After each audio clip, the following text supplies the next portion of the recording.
On commence cette vidéo avec la chance insolente de ce millionnaire qui a parié qu'il pouvait réussir un trou en un coup. Imagine-toi sur un terrain de golf, club en main, prêt à frapper. Sauf que t'as 200 000 $ en jeu et que t'as promis de mettre la balle dans le trou en un seul coup. Pas de pression, hein? C'est exactement ce qu'a fait un homme d'affaires américain en 1990. Il s'appelle Jim Dunlap et il est du genre à ne jamais reculer devant un pari complètement fou.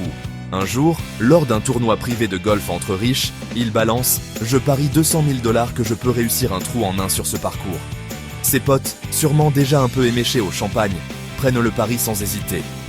Après tout, les chances de réussir un all-in-one sont d'environ 1 sur 12 500 pour un amateur. Et même les pros galèrent. Jim s'avance, ajuste son swing, et bam!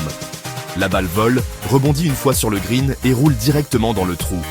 Non seulement il remporte son pari, mais en plus, il avait souscrit une assurance coup en un proposée par le club. Résultat, il encaisse 1 200 000 $ en plus de ridiculiser ses amis fortunés. Moralité, parfois, un bon swing peut te rendre encore plus riche et ruiner la journée de tes potes. Le gars qui a parié sa femme et a perdu. Si tu pensais que les mecs pouvaient être accros au poker, attends de voir cette histoire. C'est l'un des paris les plus insensés jamais faits, et spoiler alert, ça s'est très mal terminé pour lui.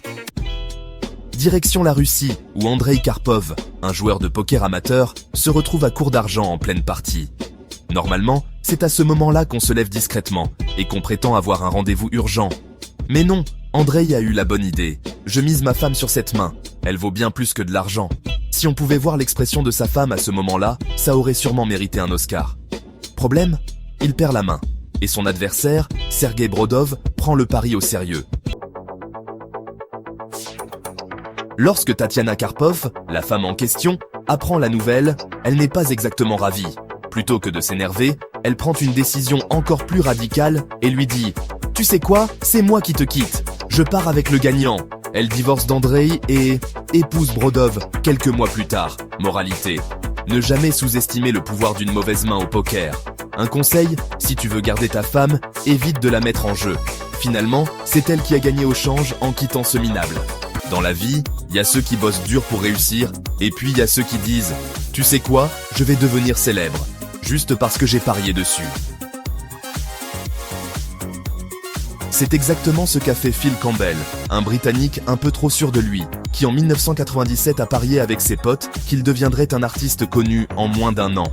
À ce moment-là, il ne sait pas dessiner, pas peindre et encore moins sculpter. Bref, le mec part avec un sérieux handicap. Mais il avait une idée de génie. Il se rend compte que des dizaines de personnes à travers le monde portent le même nom que lui, Phil Campbell.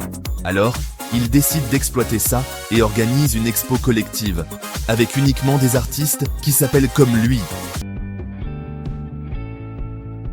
Résultat, les médias adorent l'histoire et son pari débile devient un événement artistique à part entière. Des musées l'invitent, il est interviewé à la télé et son pari est officiellement gagné. Moralité, si t'as du mal à réussir seul, trouve des gens comme toi et faites du bruit ensemble. Tu peux être un génie du marketing, même sans talent artistique. Parfois, c'est pas la compétence qui compte, c'est juste une bonne idée qui sort du lot. L'ado qui a parié sur le Bitcoin en 2011 et qui est devenu riche. À l'époque où tout le monde se demandait encore si Bitcoin c'était une arnaque ou un truc de geek fauché, un ado norvégien, Christopher Koch, a décidé de miser dessus sans trop y croire. En 2011, il découvre Bitcoin et se dit « Bon, allez, on tente. Je mets 27 $ dessus et je verrai bien. » Avec cette somme ridicule, il achète 5000 Bitcoins. Ouais, à l'époque, ça coûtait moins cher qu'un menu McDo. Puis, il oublie totalement son investissement. Il n'y pense plus pendant 2 ans. En 2013, alors qu'il tombe sur un article disant que Bitcoin commence à valoir de l'argent, il se souvient de son petit pari et décide de retrouver son portefeuille numérique. Quand il y accède enfin, il découvre un chiffre complètement fou. Ces 27 $ valent maintenant 886 000 $. Il encaisse une partie, s'achète un appartement à Oslo et devient une légende vivante pour tous ceux qui regrettent de ne pas avoir acheté du Bitcoin à l'époque. Moralité, parfois une petite mise peut changer ta vie. Ne sous-estime jamais un pari basé sur la technologie. Et surtout, souviens-toi de tes mots de passe. T'imagines s'il avait tout oublié. Tu vois ces gens qui te sortent un pari complètement absurde, mais qui, au lieu de rigoler, vont vraiment jusqu'au bout? Eh bien, voici Benoît Lecomte, un Français complètement taré et ultra déterminé. En 1998, il annonce à ses potes « Je vais traverser l'Atlantique à la nage, sans assistance, juste moi et l'océan ». Ses amis éclatent de rire. Sauf que Benoît, il ne blague pas. Il s'élance donc des États-Unis pour rejoindre la France, soit près de 5800 km de nage. Le plan est simple, nager 8 heures par jour, se faire ravitailler par un bateau d'assistance, et surtout, ne pas mourir de fatigue, ou se faire bouffer par un requin. 73 jours plus tard, il réussit. Il devient le premier homme à traverser l'Atlantique à la nage sans planche, juste avec sa force et une motivation en béton armé. Moralité. Ne sous-estime jamais un Français quand il s'agit de prouver quelque chose. Un pari de bistrot peut parfois finir dans les livres des records. Si tu veux tenter un pari fou, assure-toi d'avoir un bateau derrière toi. On sait jamais. Le mec qui a parié qu'il pouvait jongler avec une tronçonneuse en marche. Bon, soyons clairs. Certains ont un instinct de survie, et d'autres ont juste un goût prononcé pour le danger. Ce mec, c'est Ian Stewart, un jongleur pro qui a voulu pousser son art à l'extrême. Lors d'un pari entre artistes de cirque, il balance « Je peux jongler avec une tronçonneuse en marche ». Facile, les autres rient nerveusement. Mais Ian, lui, sort une vraie tronçonneuse, l'allume et commence à jongler avec. L'histoire aurait pu très mal finir, mais miracle, il réussit son pari. Mieux encore, il devient un des seuls au monde à jongler avec 3 tronçonneuses allumées simultanément. Depuis, il détient le record du monde du jonglage le plus dangereux et fait des tournées internationales. Moralité, si t'es vraiment doué dans un truc, pousse-le à l'extrême. Ne tente pas ça chez toi, à moins que t'aies une assurance vie en béton. Le footballeur qui a parié qu'il marquerait un but du milieu de terrain. Les footballeurs ont souvent une grande gueule, mais parfois, il y en a un qui met tout le monde d'accord. En 2005, David Beckham est en match amical quand il lance une phrase légendaire à son coéquipier. « Tu me paries combien que je peux marquer depuis le milieu du terrain ?» Le pari est pris, et quelques minutes plus tard, Beckham récupère la balle, jette un coup d'œil au gardien, et sans hésiter, il frappe. La balle vole sur 50 mètres et termine en pleine lucarne. But! Le stade explose, son pote reste bouche bée et Beckham empoche son pari, prouvant encore une fois qu'il est l'un des joueurs les plus stylés de l'histoire. Moralité, toujours parier sur Beckham. Le mec qui a parié qu'il pouvait survivre 30 jours uniquement en buvant de la bière. Certains font le jeûne intermittent, d'autres testent le régime cétogène. Mais un gars du nom de Dale Hall, lui, a décidé de se nourrir exclusivement de bière pendant 1 mois entier. Tout commence sur un pari entre collègues. Et si je faisais comme les moines du Moyen-Âge, qui ne consommaient que de la bière pendant le carême? Ses potes rigolent, pensant qu'il va abandonner au bout de 3 jours, sauf que non. Il tient 1 mois entier, ne consommant aucune nourriture solide, juste de la bière et de l'eau. Résultat, il perd 20 kilos. Qui a dit que la bière faisait grossir? Il démontre que techniquement, on peut survivre avec un bon stock de binouze. Il se sent même en meilleure forme qu'avant. Et non, il n'a pas fini alcoolique. Moralité. La bière c'est peut-être pas si mauvais pour la santé.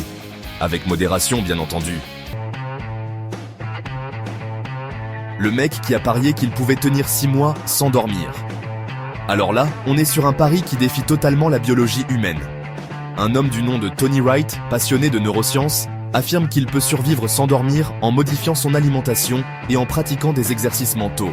Il décide donc de tenter l'expérience et d'aller aussi loin que possible, sans fermer l'œil. Il commence par passer les premières nuits en lisant, en méditant et en buvant du jus de fruits. Puis, au bout de quelques semaines, il devient une véritable expérience scientifique vivante. Problème, plus le temps passe, plus son cerveau part en freestyle, avec des hallucinations et une confusion totale. Il perd la notion du temps, ce qui est normal après des centaines d'heures éveillées. Il devient un zombie ambulant. Au final, il ne tient que 11 jours officiels, ce qui est déjà un record. mais il prétend avoir réussi à survivre 6 mois avec des micro-siestes de quelques minutes. Moralité, dormir, c'est essentiel, même si certains veulent jouer avec les limites. Le manque de sommeil, c'est comme l'alcool, ça te transforme en quelqu'un d'autre. À moins d'être une chauve-souris sous stéroïdes, ne tente pas ce pari chez toi. Le type qui a parié qu'il pouvait survivre à la roulette russe et a gagné. La roulette russe, c'est le pari ultime, mais aussi le plus suicidaire.